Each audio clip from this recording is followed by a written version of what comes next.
Leo sat by the fireplace, staring into the flickering flames, his mind consumed by the images Alex had tried so desperately to erase. The photographs were scattered on the floor at his feet, each one a painful reminder of the lies she had woven so skillfully.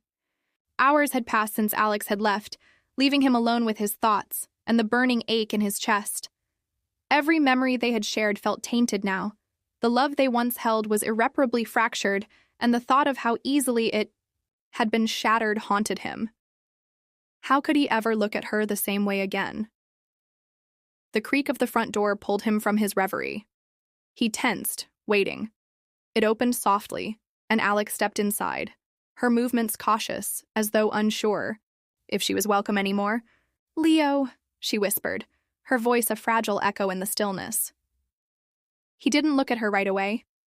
Instead, his gaze remained fixed on the fire, watching it consume the lies, slowly, painfully. The flames seemed to mirror the disintegration of their relationship, each flicker revealing the cracks beneath the surface. "Why?" he finally asked, his voice a quiet storm beneath a calm exterior. "I didn't mean for it to happen," she said, her voice barely a breath. "It was a mistake."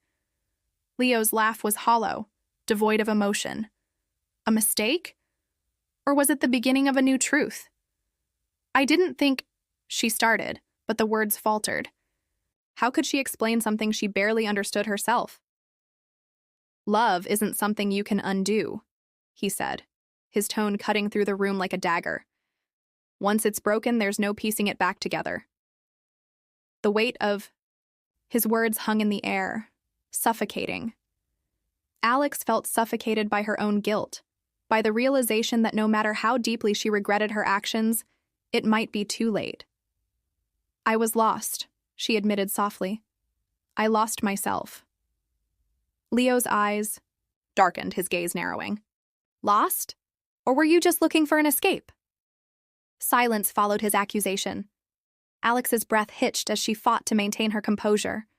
Her gaze dropped to the photographs on the floor, a haunting reminder of the betrayal she couldn't erase, no matter how much she wished she could. "You say you love me," Leo said finally, his voice a mere whisper against the stillness. "But how can love exist when trust is shattered?" "I don't expect you to forgive me," Alex said, her voice breaking. "I don't even know if I can forgive myself." "That might be the hardest thing you'll ever face," Leo said, his voice lowering as he reached for the photographs again. "Memories won't fade easily." Alex watched him closely, her heart aching with the weight of their shattered past. She knew that their love had been destroyed in a single moment of weakness, a moment that would haunt them both for eternity. The room felt heavier with every breath they took, each second stretching into a tense, unbearable silence. Leo's steady gaze held hers, his expression cold and distant. For the first time, she saw the depth of his pain, the depth of what she had done. She had thought love could conquer all, but now it seemed like nothing could fix what had been broken. "I never wanted to hurt you," Alex whispered, her voice shaking with the enormity of her regret. "But you did," he replied simply, his voice devoid of any comfort, only finality. "And it's impossible to undo." The photographs lay scattered on the floor between them, a testament to their fractured trust. Leo's hand hovered over them, as if holding on to the past. But the past was slipping through his fingers, just as their love had. "I'll always remember," he said softly. "Every moment, every lie." Alex closed her eyes, her heart heavy with the weight of her mistake. She had lost him, completely and irrevocably. Days turned into nights, and the once vibrant house they shared grew colder with each passing hour. Leo remained distant, his presence a hollow shell of the man she once knew. Alex wandered through their home, haunted by memories of what was, what could have been, and the bitter truth that lingered between them. She reached out to touch him once, just a brief brush of fingers against his arm, but he flinched away as if burned. The pain in his eyes mirrored her own, yet there was something deeper, something unspoken, something that neither of them could voice aloud. "I dream about us," Alex whispered one evening, as they sat in the dim glow of the living room. About the way things used to be. Leo didn't look up from the book he was reading. Dreams don't fix reality, Alex. I don't want to lose you, she said softly, her voice trembling. But you already have, he replied, without emotion, the words cutting through her like glass. For a moment, there was only silence again. The weight of their mutual grief was unbearable, yet neither could escape it. I can't keep living like this, she finally admitted, her voice breaking the quiet. Pretending like nothing happened, pretending I didn't destroy everything. Leo closed his book slowly, his gaze lifting to meet hers. Then what do you want, Alex? I don't know anymore, she said, tears streaming down her face. I just want to feel whole again. But wholeness was something they could never reclaim, only fragments of what once was, scattered and lost. Leo stood, moving toward the window with measured steps. Outside, the night stretched endlessly, a reminder of the distance between them that could never be bridged. Maybe some things are meant to remain in the past, he said softly, his voice a whisper against the wind. No matter how much we yearn for them. Alex watched him, her heart shattering into pieces, one for every lie and every betrayal.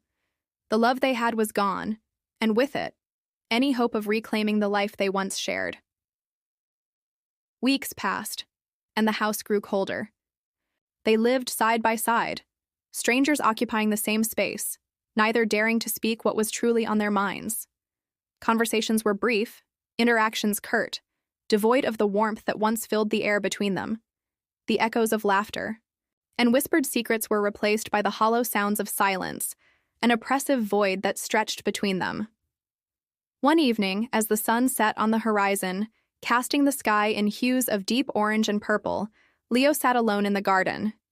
The familiar scent of roses and lavender drifted through the air, mingling with the melancholy that seemed to cling to every corner of the house.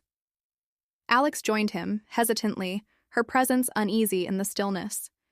She sat across from him, her hands folded tightly in her lap, her gaze fixed on the fading sunlight. "Do you remember when we first met?" she asked quietly, her voice trembling with emotion.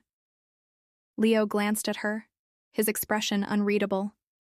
"I remember everything." Tears welled up in her eyes as the weight of their memories pressed down on her.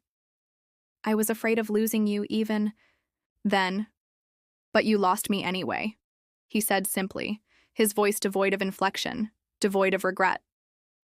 For a long moment, they sat in silence, the only sound being the distant hum of the night. The garden was peaceful, yet it was a false serenity, a final moment of calm before the inevitable. The air was thick with unspoken words, with emotions too painful to voice. "You need to leave," Leo said at last, his voice devoid of warmth, devoid of hope. Alex's breath hitched. "Leo, it's the only way we can both move forward," he interrupted gently. "No more illusions, no more pretending." Her heart shattered further at his words. She knew they were true, even as they tore her apart. The truth hung between them like a ghost, the memories they once cherished, the love they once knew, now nothing but a distant echo. "I loved you," she whispered, her voice breaking. "And I still do." But Leo shook his head slowly, his eyes distant. "It's not enough anymore." And with that, Alex stood, her final act of love, a silent goodbye, to a man who would no longer be hers. She took one last look at him, the man who once held her heart, and felt a deep, piercing ache. The house would soon be empty, save for the echoes of what once was, a dangerous affair that ended in the ruins of a broken dream. As the door clicked softly behind her, the world outside welcomed her with open arms, a world where she could reclaim the pieces of herself she had lost. But no matter how far she traveled, the weight of what they had would linger. The love they shared, beautiful in its intensity, had become a painful memory, a shadow that would haunt her long after. The silence became permanent,